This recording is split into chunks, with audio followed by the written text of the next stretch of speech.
આપ જે જોઈ રહ્યા છો એ એક પ્લાન્ટની અંદર છાશ પેક થઈ રહી છે.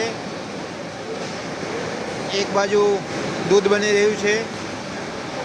એમાં અલગ અલગ મશીન દ્વારા તાજા ગોલ્ડ એ રીતે અલગ અલગ દૂધ અને અલગ અલગ છાશ પેક થઈ રહી છે. જાતે જ મશીન દ્વારા જ બધું કામ થઈ રહ્યું છે.